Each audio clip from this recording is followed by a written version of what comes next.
लालची देवरानी पार्ट 1 और पार्ट 2 में आप लोगों ने देखा और सुना। कार्तिक ने अपनी सारी प्रॉपर्टी अपने छोटे भाई राहुल के नाम कर दी। एक हादसे में कार्तिक की मौत हो जाती है। कार्तिक की पत्नी राधिका को उसकी देवरानी ने 5 साल तक नौकरानी बनाकर रखा। किसी वजह से राधिका ने अपनी देवरानी के ऊपर हाथ उठा दिया था, जिसकी वजह से उसने धक्के देकर राधिका और उसकी बेटी को घर से बाहर निकाल दिया। फिर राधिका अपनी बेटी गुनगुन के साथ सरपंच जी के घर में रहने लगी। राधिका 5 सालों के बाद अपने मायके गई थी। वहां पर उसको पता चला कि उसके पिता अब इस दुनिया में नहीं रहे।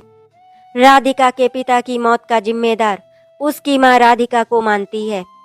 3 दिन राधिका अपने मायके में भैया भाभी और माँ के साथ बिताकर सरपंच जी के घर वापस आ गई थी।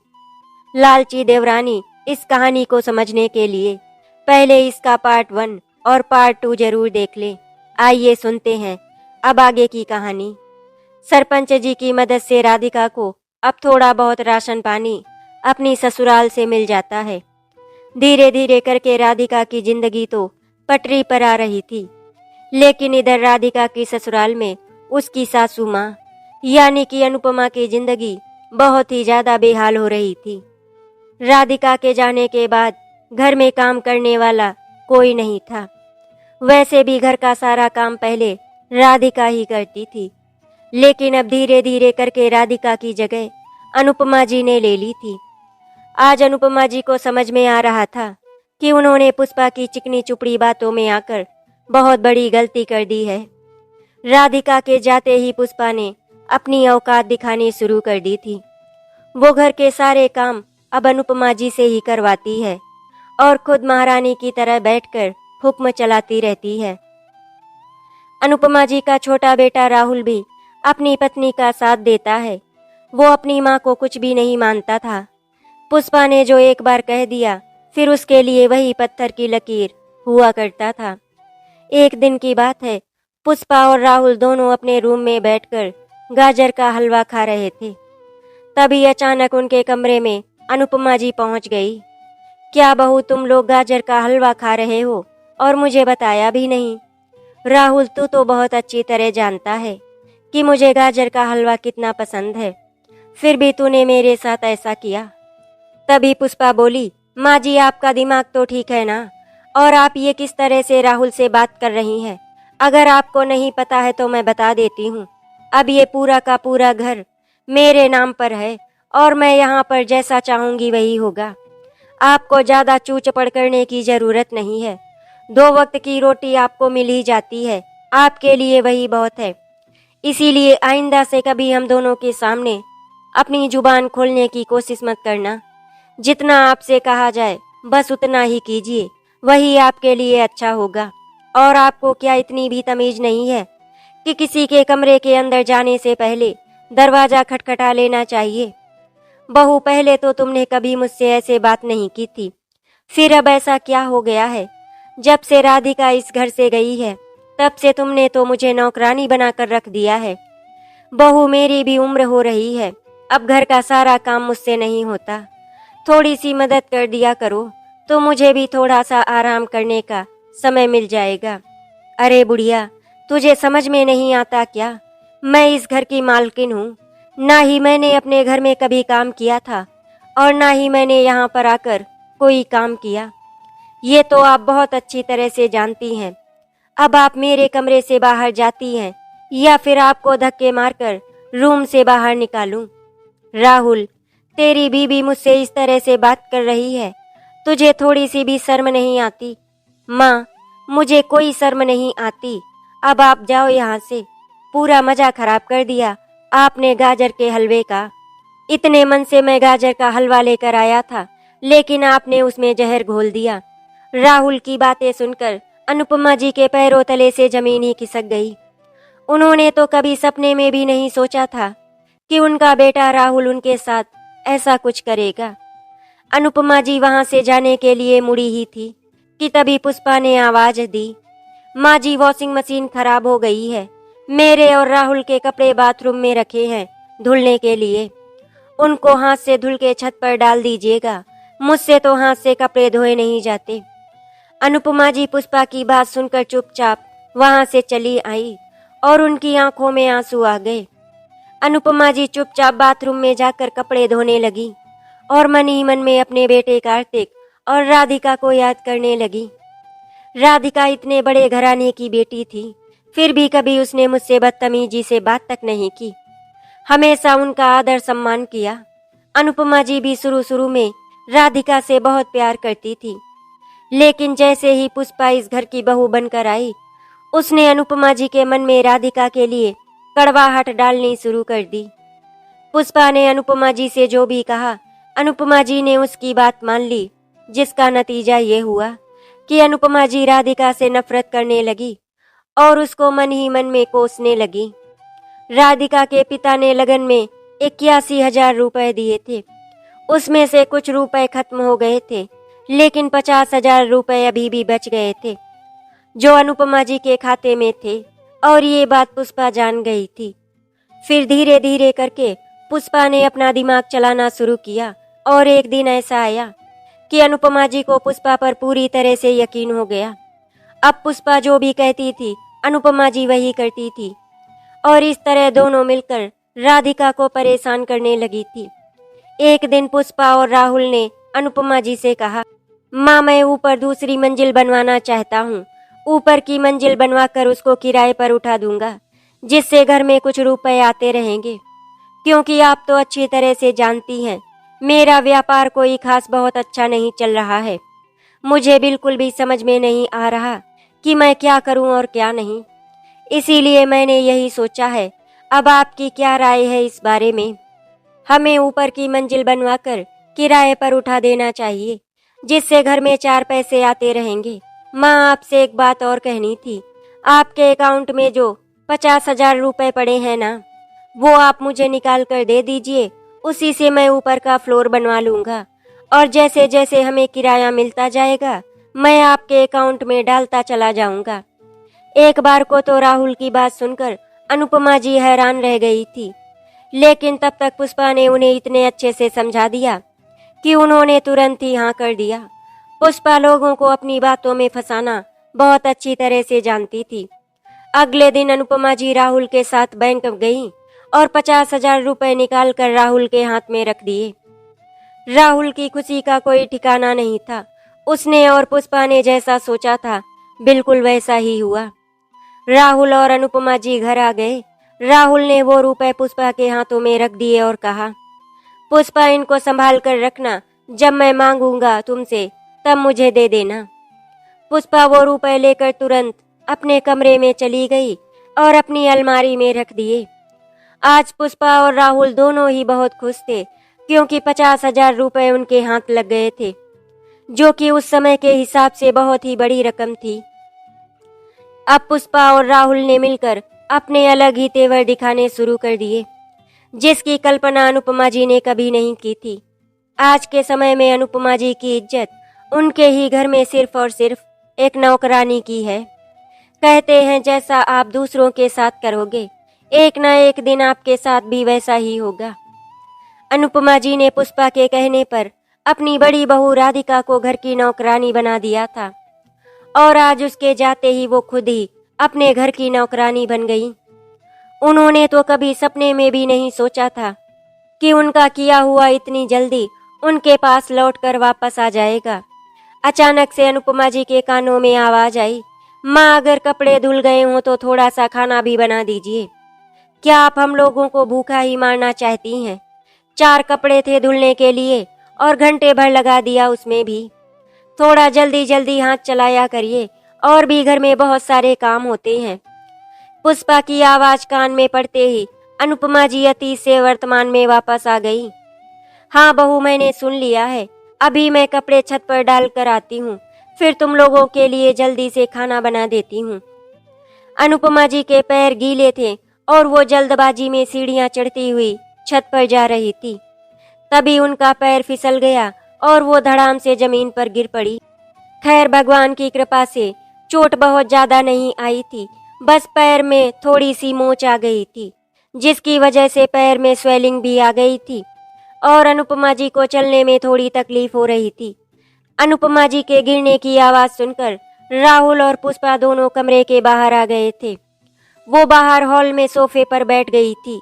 क्या हुआ माँ जी, सब ठीक तो है ना? कुछ गिरने की आवाज आई थी। हाँ बहू, बस सब ठीक है, बस मैं सीढ़ियों से फिसल गई थी, इसीलिए पैर में थोड़ी सी मोच आ गई है।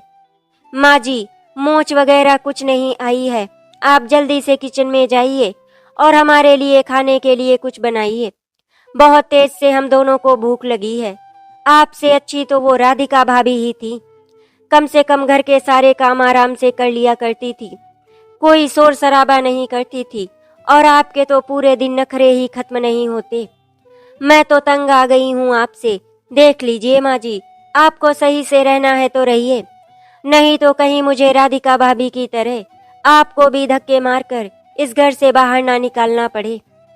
अगर आपकी यही हरकतें रहीं तो मुझे ऐसा करने में ज्यादा समय नहीं लगेगा। अरे पुष्पा, तुम उस बुढ़िया के क्यों मुंह लगती हो? माँ, आप जाइए किचन में जाकर खाना बना लीजिए, और खाना बन जाए तो हमें आवाज लगा देना।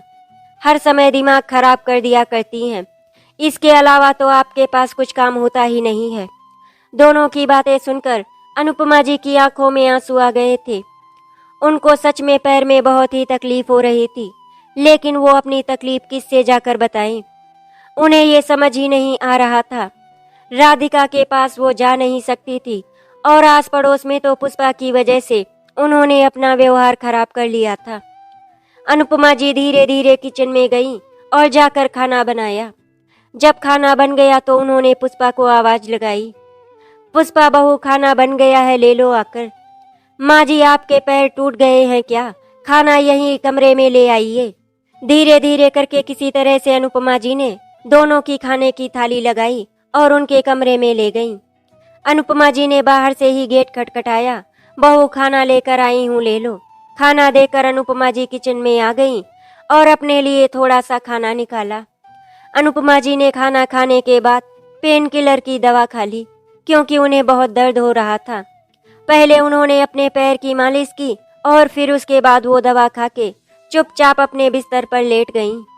बिस्तर पर लेटे लेटे अनुपमा जी को याद आया कि राधिका के गहनों की पोटली अभी भी उनके पास ही रखी है।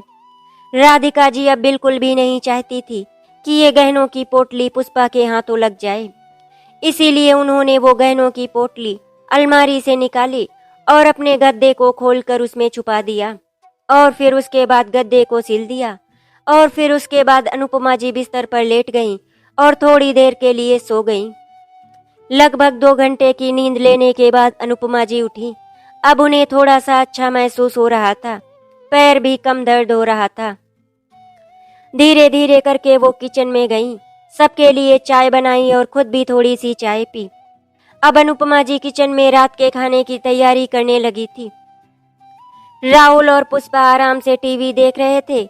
अनुपमा जी मन ही मन में सोच रही थी कि वो गहनों की पोटली किसी न किसी तरीके से राधिका के पास पहुंचा देंगी।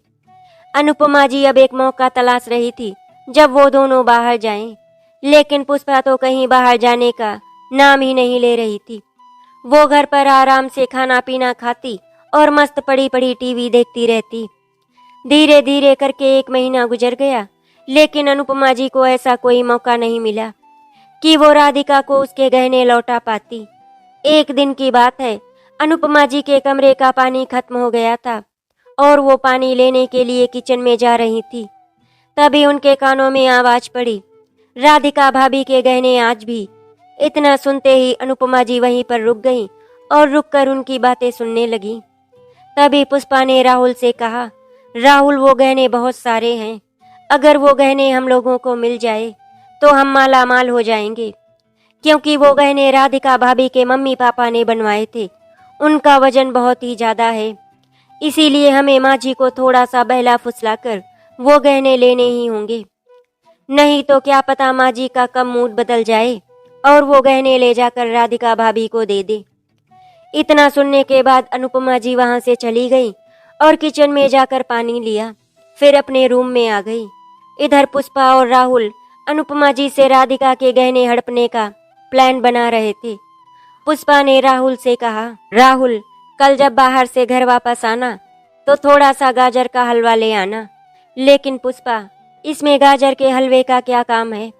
कभी कभी लगता है तुम्हारा भी दिमाग खराब हो जाता है, सोचने समझने की शक्ति ही खो देती हो। राहुल, पहले मेरी बात तो सुन लो, उसके बाद बोलना। राहुल, तुम तो अच्छी तरह से जानते हो कि गाजर का हलवा माँ की कमजोरी है। हाँ, माँ जी के गाजर के हलवे में थोड़ी सी नींद की दवाई मिला देंगे, जिससे वो कुछ समय के लिए गहरी नींद में सो जाएंगी और उन्हें कुछ भी पता नहीं चलेगा। उसी समय हम उनके कमरे की तलाशी ले लेंगे। हो ना हो वो गहने माँ जी के कमरे में ही कहीं होंगे। ठीक है पुष्पा, मैं कल गाजर का हलवा ले आऊंगा, बाकी तुम देख लेना क्या करना है क्या नहीं। अगले दिन राहुल गाजर का हलवा ले आया। पुष्पा ने गाजर के हलवे में नींद की गोली मिला दी थी।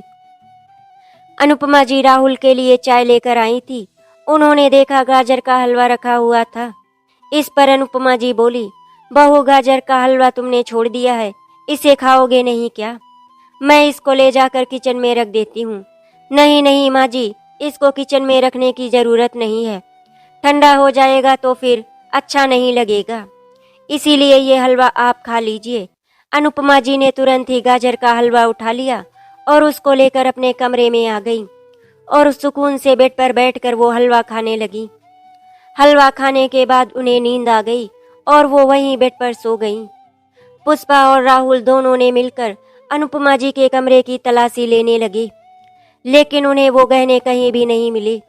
इस बात की वजह से वो दोनों बहुत ही ज्यादा चिढ़ गए थे और कमरे से बाहर चले गए। उन्हें तो इस बात का अंदाजा भी नहीं था कि अनुपमा जी ने वो गहने अपने गद्दे में छुपा कर रखे हैं। दोनों बाहर खाना खाने चले गए थे, क्योंकि अनुपमा जी अब इतनी जल्दी उठने वाली नहीं थी, इसीलिए घर में खाना कौन बनाता।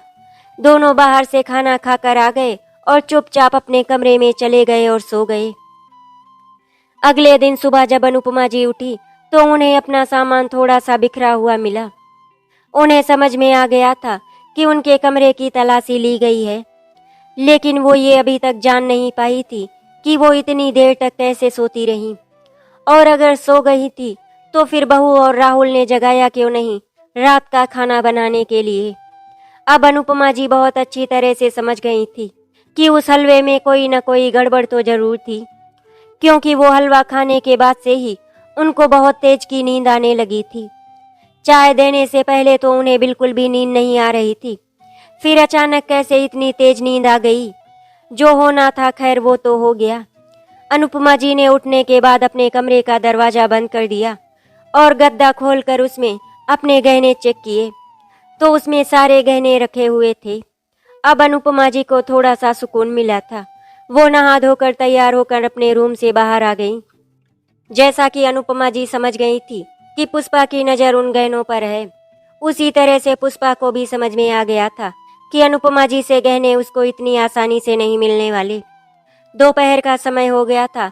अनुपमा जी ने खाना तैयार करके रख दिया था। उसके बाद उन्होंने खांसने की एक्टिंग करनी शुरू कर दी।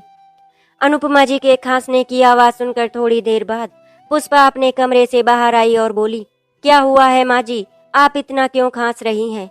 पता नहीं बहू, अचानक से क्या हो गया, मुझे बहुत खांसी आ रही है और सर में भी बहुत दर्द हो रहा है। ऐसा लग रहा है जैसे मेरा सर अभी के अभी फट जाएगा। बहू, अगर तुम्हारे पास कोई दवा हो तो दे दो। नहीं माँ जी, मेरे पास कोई दवाई नहीं है, आप ये रुपए लीजिए और मेडिकल स्टोर से दवा ले आएं। अनुपमा जी ने जैसा सोचा था पुष्पा ने बिल्कुल वैसा ही किया। अनुपमा जी ने पुष्पा से कहा, बहू मैं थोड़ा सा गर्म पानी पी लेती हूँ, उसके बाद चली जाऊंगी, क्योंकि गर्म पानी पीने से मुझे थोड़ा सा आराम मिल जाएगा। माँ जी, जैसा आपको सही लगे वो कर लीजिए। जब अनुपमा जी धीरे धीरे अपने कमरे में गईं और उन्होंने वो गुनगुना पानी पिया, उसके बाद उन्होंने गद्दे से गहनों की पोटली निकाली और अपनी कमर में छुपा ली। अनुपमा जी कमरे के बाहर आ गई थी। उन्होंने पुष्पा को आवाज दी, बहू मैं दवा लेने के लिए मेडिकल स्टोर जा रही हूँ, और कोई काम हो तो बता देना। नहीं माँ जी, और कोई काम नहीं है, आप अपनी दवा ले आइए। अब अनुपमा जी दवा लेने के बहाने घर से बाहर आ चुकी थी। उन्होंने सरपंच जी के घर की तरफ अपने तेज तेज कदम बढ़ाने शुरू कर दिए थे। थोड़ी ही देर में वो सरपंच जी के घर के सामने पहुंच गई। सरपंच जी वहीं घर के बाहर बैठे हुए थे। उन्होंने अनुपमा जी को रोकते हुए कहा, अनुपमा जी, आप यहाँ कहाँ जा रही हैं? किससे मिलना है आपको? मुझे मेरी बहू राधिका से मिलना है, बहुत जरूरी काम है। देखिए, आप अपने घर चले जाइए, मैं आपको राधिका बहू से मिलने नहीं दूंगा। अनुपमा जी सरपंच जी के पैरों में गिर पड़ी और उन्होंने कहा, एक बार मुझे राधिका बहू से मिल लेने दीजिए, दोबारा कभी आपसे नहीं कहूंगी राधिका बहू से मिलने के लिए, लेकिन आज मुझे मना मत कीजिए। जब अनुपमा जी ने सरपंच जी के पैरों में गिरकर तब उन्होंने अनुपमा जी को राधिका से मिलने की इजाजत दे दी, लेकिन पहले उन्होंने राधिका से पूछना जरूरी समझा। इसीलिए उन्होंने अनुपमा जी से कहा, पहले मैं राधिका से पूछ लेता हूँ, अगर वो आपसे मिलना चाहती है तो फिर मुझे कोई ऐतराज नहीं है। सरपंच जी अपने घर के अंदर गए और उन्होंने राधिका को बुलाया। राधिका अपने कमरे से बाहर आई और बोली, क्या हुआ चाचा जी, सब ठीक तो है ना? आपने मुझे क्यों बुलाया? बहू, तुमसे मिलने के लिए कोई आया है, तुम कहो तो मैं उन्हें अंदर भेज देता हूँ। इस पर राधिका ने उनसे पूछा, चाचा जी कौन आया है मुझसे मिलने के लिए? तो सरपंच जी ने बताया कि अनुपमा जी आई हैं, तुमसे मिलने के लिए कह रही हैं और कह रही हैं बहुत जरूरी बात है। राधिका, अनुपमा जी मेरे पैरों में गिरकर तुमसे मिलने के लिए इजाजत की मांग कर रही हैं। अगर तुम कहो तो मैं उन्हें अंदर भेज देता हूँ। ठीक है चाचा जी, आप उन्हें अंदर भेज दीजिए, मैं उनसे बात कर लूंगी। सरपंच जी बाहर आए और फिर उन्होंने अनुपमा से कहा, जाइए अंदर जाकर राधिका बिटिया से मिल लीजिए, वो आपका इंतजार कर रही है। मैंने उसे बता दिया है कि आप उससे मिलने के लिए आई हैं। अनुपमा जी घर के अंदर गईं। राधिका को देखकर अनुपमा जी की आंखों में आंसू आ गए और उनके चेहरे पर एक सुकून दिखाई दिया कि राधिका अब एकदम ठीक है। राधिका ने अनुपमा जी के पैर छुए और उनको अपने कमरे के अंदर ले गई। अनुपमा जी जैसे ही कमरे के अंदर गईं, गुनगुन उनको देखकर डर गई और एक कोने में जाके खड़ी हो गई। ये देखकर अनुपमा जी को अपने आप पर बहुत ही शर्मिंदगी महसूस हो रही थी। पोतियां तो अपनी दादी की लाडली हुआ करती हैं, लेकिन अनुपमा जी के कर्मों की वजह से उनकी पोती उनसे डर रही थी। आज उनको इस बात का बहुत ही ज्यादा अफसोस हो रहा था। वो गुनगुन के पास गई और उसे गले से लगा लिया। गुनगुन अपने आप को उनसे छुड़ाते हुए दूर हट गई और अपनी माँ से जाकर कहा, मम्मी, दादी यहाँ पर क्यों आई हैं? आपने उन्हें यहाँ पर क्यों बुलाया? उन्हें उनके घर भेज दो, मुझे उनसे कोई बात नहीं करनी। गुनगुन की बातें सुनकर अनुपमा जी की आंखों में आंसू आ गए। गुनगुन, बेटा ऐसा नहीं कहते, दादी हैं वो। गुनगुन ने कहा, मम्मी, मैं दादू के पास जा रही हूँ, आप ही दादी से बात करो। इतना कहकर गुनगुन कमरे के बाहर निकल गई। दोनों एकदम शांत बैठे हुए थे। आखिरकार अनुपमा जी बोली, राधिका बहू, मुझे माफ कर दो, मेरे कर्मों की सजा मुझे मिल गई है। तुम्हारे पिता ने शादी में जो रुपए दिए थे वो तो मैं नहीं बचा पाई, सारे के सारे रुपए तुम्हारी लालची देवरानी ने ले लिया, लेकिन तुम्हारे पिता की अमानत जो उन्होंने तुम्हें दी थी वो मैंने अभी तक बचा कर रखी थी। तुम्हारे ये सारे गहने, तुम्हारी देवरानी तो इन्हें भी हड़पना चाहती थी, लेकिन मैं ऐसा नहीं होने देना चाहती थी, क्योंकि इन पर सिर्फ और सिर्फ तुम्हारा अधिकार है और किसी का नहीं। मैं बहुत अच्छी तरह से जानती हूँ ये गहने तुम्हारे लिए बहुत ही अनमोल हैं, क्योंकि इन गहनों को तुम्हारे पिता ने बहुत ही प्यार से बनवाया था। राधिका बहू, ये रही तुम्हारी अमानत, अब से तुम इसे अपने पास ही रखो। राधिका ने जैसे ही उन गहनों को हाथ लगाया, उसकी आंखों में आंसू बहने लगे। वो गहने सिर्फ गहने नहीं थे, बल्कि उसके पिता की अनमोल धरोहर थी। सारे गहने देने के बाद अनुपमा जी ने राधिका से कहा, राधिका बहू, हो सके तो मुझे माफ कर देना, लेकिन अब मुझे निकलना होगा। अगर तुम्हारी देवरानी पुष्पा को पता चल गया कि मैं गहने लेकर तुम्हारे पास आई हूँ, तो फिर पता नहीं वो मेरे साथ क्या करेगी। राधिका चुपचाप बैठी हुई थी, उसे समझ ही नहीं आ रहा था वो क्या बोले और क्या नहीं। अनुपमा जी चुपचाप उठकर वहां से चली गईं और राधिका वहीं बैठे बैठे आंसू बहाती रही उन गहनों को देखकर। अनुपमा जी घर से बाहर निकली तो देखा सरपंच जी अभी भी बाहर बैठे थे। अनुपमा जी ने सरपंच जी के सामने हाथ जोड़ दिए और वो वहां से चली गई। अनुपमा जी के जाते ही गुनगुन अपनी मम्मी राधिका के पास गई और बोली, मम्मी, आपने दादी को घर के अंदर क्यों आने दिया था? आपने उन्हें घर से बाहर क्यों नहीं निकाल दिया था? आपको पता है ना वो मुझे कितना डांटती थी और मारती थी। गुनगुन बेटा, ऐसा नहीं कहते, वो तुम्हारी दादी हैं। नहीं मम्मी, मुझे ऐसी दादी नहीं चाहिए। राधिका ने वो गहने अलमारी में रख दिए। तभी सरपंच जी अंदर आए और बोले, राधिका बेटा, सब ठीक है ना? अनुपमा जी क्यों आई थी? उन्होंने तुमसे कुछ कहा तो नहीं ना? नहीं चाचा जी, उन्होंने मुझसे कुछ नहीं कहा। उन्हें तो अपनी गलती का एहसास हो गया है, इसीलिए वो मेरे गहने वापस करने आई थी। मेरे पिता ने जितने भी गहने बनवाए थे वो सारे गहने अनुपमा जी के पास ही थी। राधिका की बातें सुनकर सरपंच जी ने कहा, चलो अच्छा हुआ, कम से कम उनकी अकल तो ठिकाने पर आ गई। उन्हें अच्छा और बुरा तो समझ में आ गया। सरपंच जी ने राधिका से कहा, राधिका बेटा, मेरे लिए खाना मत बनाना। आज मैं अपने एक दोस्त के यहाँ जा रहा हूँ, खाना वहीं पर खाऊंगा। दरअसल मालती जी अपने भाई के घर गई थी, इसीलिए सरपंच जी के लिए खाना राधिका ही बना रही थी। इधर अनुपमा जी जैसे ही घर पहुंची, उन्हें हॉल में बैठी हुई पुष्पा मिल गई। उसने अनुपमा जी से पूछा, माँ जी आप कहाँ गई थी? बहुत देर लगा दी आपने आने में। बहू, मेडिकल स्टोर पर भीड़ बहुत ज्यादा थी, इसीलिए दवा मिलने में समय लग गया। अच्छा माँ, मुझे तो पता ही नहीं था कि मेडिकल स्टोर अब सरपंच जी के घर में खुल गया है। पुष्पा की बातें सुनकर अनुपमा जी डर गईं। बहू, मुझे सरपंच जी से कुछ काम था, इसीलिए मैं उनसे मिलने के लिए गई थी, और कुछ नहीं है। तो आप मुझे भी बताइए कि आखिर सरपंच जी के पास आपका क्या काम था जो आप हमें नहीं बता सकी? या फिर आप अपनी बहू से मिलने गई थी? सीधा सीधा बताइए ना। नहीं बहू, ऐसा कुछ भी नहीं है। वो अपने खेत के पास में उस मोहन ने मेड़ारी ज्यादा बांधी है, इसीलिए मैं सरपंच जी को बोलने के लिए गई थी कि वो उसे समझा दे, जिससे वो अपने खेत में वो मेरारी बांधे। इतना बोलकर अनुपमा जी अपने रूम में चली गई और इधर पुष्पा मन ही मन में सोचने लगी, कुछ तो गड़बड़ है। माँ जी जरूर कोई न कोई कांड करके आई हैं, इसीलिए वो मुझसे नजरें चुरा कर बात कर रही थी। लेकिन ऐसा क्या हो सकता है जिसकी वजह से माँ जी वहां पर गई थी?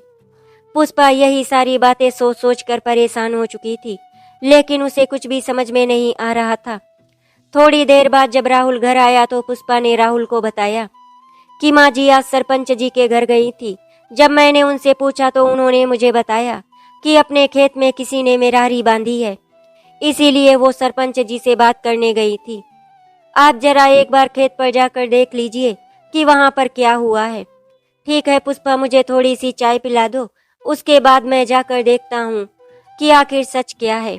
चाय पीने के बाद राहुल खेत पर चला गया और उसने देखा कि सच में उसके खेत में किसी ने मेरारी बांधी है। अनुपमा जी को थोड़ा सा सुकून मिल गया था कि उन्होंने अपने आप को बचा लिया। राहुल को तो अनुपमा जी की बातों पर यकीन हो गया था, लेकिन पता नहीं क्यों पुष्पा उनकी इस बात पर यकीन नहीं कर पा रही थी। उसे अभी भी अनुपमा जी पर शक हो रहा था, क्योंकि कहीं न कहीं पुष्पा अच्छी तरह से जानती है कि अनुपमा जी वहां पर सरपंच जी से नहीं बल्कि राधिका से मिलने गई थी, क्योंकि पुष्पा ने राधिका जी के कमरे की पूरी तलाशी ले ली थी और उसको वो गहने कहीं पर नहीं मिले थे। इसीलिए पुष्पा को यकीन हो गया था कि अनुपमा जी वही गहने लेकर शायद राधिका को देने के लिए गई थी, क्योंकि पुष्पा ने कई बार उन गहनों के बारे में बात करनी चाहिए, लेकिन अनुपमा जी ने उनके बारे में कोई बात नहीं की। तब पुष्पा ने आओ देखा ना ताओ और वो चली गई सीधे अपनी सास के कमरे में। उसने सीधे सीधे अनुपमा जी से पूछा, माँ जी, राधिका दीदी के गहने कहाँ पर हैं, आप मुझे बताइए, या फिर मुझे कोई दूसरा तरीका निकालना पड़ेगा आपसे सच को उगलवाने का। बहू, सच में मुझे नहीं पता गहने मैंने कहाँ रख दिए, या फिर हो सकता है राधिका अपने गहने ले गई हो और मुझे याद नहीं है। माँ जी, अब आपका बहुत ज्यादा हो गया है, आप मुझे सच बता रही हैं या फिर मुझे कुछ और ही? पुष्पा की बातें सुनकर आज अनुपमा जी को बहुत ही डर लग रहा था, इसीलिए अनुपमा जी ने पुष्पा को सच बताना ही बेहतर समझा। उन्होंने पुष्पा को बता दिया कि उन्होंने वो गहने राधिका को दे दिए। अनुपमा जी की बात सुनकर पुष्पा आग बबूला हो गई और उसने अनुपमा जी के बाल पकड़कर उनको जमीन पर गिरा दिया और फिर उनको लात और घूंसों से बहुत मारा। अनुपमा जी ने तो कभी सपने में भी नहीं सोचा था कि उनके साथ ऐसा भी कुछ होगा। आज उनका पूरा शरीर दर्द हो रहा था पुष्पा की मार से। वो मन ही मन में सोच रही थी और अपने आप को कोस रही थी कि वो पुष्पा की बातों में क्यों आ गई। उन्होंने अपनी राधिका बहू के साथ इतना बुरा व्यवहार क्यों किया। उसने तो कभी उनसे ऊंची आवाज में बात भी नहीं की थी। शाम को जब राहुल घर आया तो पुष्पा ने राहुल को ये बात बता दी कि उसकी माँ वो सारे गहने उठाकर राधिका को दे दिए है। पुष्पा की बातें सुनकर राहुल का भी पारा चढ़ गया था। वो भी सीधे अपनी माँ के कमरे में गया और उनका हाथ पकड़कर उनको जमीन पर गिरा दिया और बोला, हमारे टुकड़े पर पलती हो और काम उस राधिका के लिए करती हो। आपकी हिम्मत कैसे हुई वो गहने राधिका को देने की। पुष्पा, आप 4-5 दिनों के लिए माँ का खाना पीना सब बंद कर दो। उन्हें कुछ भी देने की जरूरत नहीं है। राधिका बहुत प्यारी है ना इनको, तो जाएं उसी राधिका के पास। अपने बेटे के मुंह से ऐसे शब्द सुनकर उनकी आंखों में आंसू आ गए। वो फूट फूट कर रोना चाहती थी, लेकिन वो रो नहीं सकी क्योंकि ये उनके कर्मों की ही सजा है। 2 दिन हो गए थे अनुपमा जी के मुंह में एक भी निवाला नहीं गया, इसीलिए उनसे चला भी नहीं जा रहा था। एक तो बुढ़ापे का शरीर, ऊपर से पुष्पा ने उन्हें इतना मारा पीटा भी था, जिसकी वजह से उन्हें बहुत ही ज्यादा दर्द भी हो रहा था। तभी एक दिन अचानक से अनुपमा जी का भाई राकेश आ गया। उसे तो कुछ भी पता ही नहीं था कि उसकी बहन के साथ क्या क्या हो रहा है। राकेश ने जब अपनी बहन की ऐसी हालत देखी तो उसने राहुल और पुष्पा को बहुत ही खरी खोटी सुनाई, लेकिन उन दोनों पर अपने मामा जी की बातों का कोई असर नहीं हुआ। उल्टे पुष्पा उनसे लड़ने लगी और बोली, अगर इतनी ही प्यारी है आपको आपकी बहन तो इसे यहाँ से ले क्यों नहीं जाते। पुष्पा, ये तुम किस तरीके से बात कर रही हो? बड़ों से बात करने की तमीज नहीं है क्या तुम्हें? मामा जी ने अपनी कड़कती आवाज में कहा। जितनी तेज मामा जी की आवाज थी उतनी ही तेज आवाज में पुष्पा बोली, हाँ, मुझे नहीं आती तमीज से बात करनी। आपको आती है ना तमीज से बात करनी, तो आप अपनी तमीज अपने पास ही रखिए और अपनी बहन को लेकर मेरे घर से दफा हो जाइए। अपने भाई का इस तरह अपमान होते हुए देखकर अनुपमा जी की आंखों से आंसू बहे जा रहे थे। उन्होंने अपने भाई राकेश से कहा, राकेश, शांत हो जा। ये सब मेरे ही कर्मों की सजा है जो मुझे भुगतनी ही पड़ेगी। दीदी, आप ये कैसी बातें कर रही हो?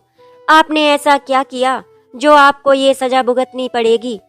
राकेश, मैंने अपनी बड़ी बहू राधिका के साथ बहुत बुरा किया। जब तक वो इस घर में रही मैंने उसे बहुत सताया। फिर एक दिन मैंने ही उसे धक्के देकर घर से बाहर निकाल दिया। लेकिन दीदी, आपने ऐसा क्यों किया? आप तो राधिका बहू से बहुत प्यार करती थी, फिर ये सब कैसे हो गया? पता नहीं छोटे मुझे क्या हो गया था। मेरी तो बुद्धि ही भ्रष्ट हो गई थी और उसमें पूरा का पूरा हाथ इस पुष्पा का ही था। मैंने इसकी चिकनी चुपड़ी बातों में आकर राधिका के साथ बहुत अन्याय किया। क्या कहा माँ जी आपने? मेरी बातों में आकर?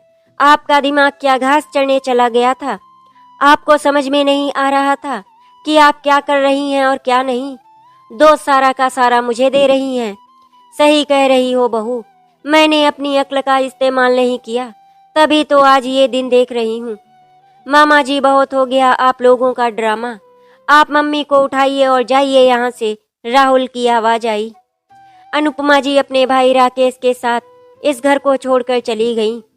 आगे इस कहानी में अनुपमा जी के साथ और राधिका के साथ क्या हुआ, इसे जानने के लिए हमारे चैनल को सब्सक्राइब कर लीजिए और कल हमारी कहानी का अगला पार्ट आप लोग उसे जरूर देखिएगा। अगर आपको किसी से नफरत या जलन हो जाए तो आप उसे इग्नोर करना शुरू कर दीजिए। उसके साथ बुरा करने की कभी मत सोचिए, क्योंकि जब आप उसके साथ बुरा करेंगे तो उसके साथ साथ उसके परिवार के साथ भी बुरा होगा। इसीलिए सबसे अच्छा तरीका है कि आप उसे इग्नोर कर दीजिए। ऐसा करने से धीरे धीरे आप उसे भूल जाएंगे। आशा करती हूँ आपको हमारी कहानी अच्छी लगी होगी। अगर आपको हमारी कहानी अच्छी लगी तो वीडियो को लाइक एंड शेयर करें, चैनल को सब्सक्राइब करें। वीडियो देखने के लिए आपका धन्यवाद।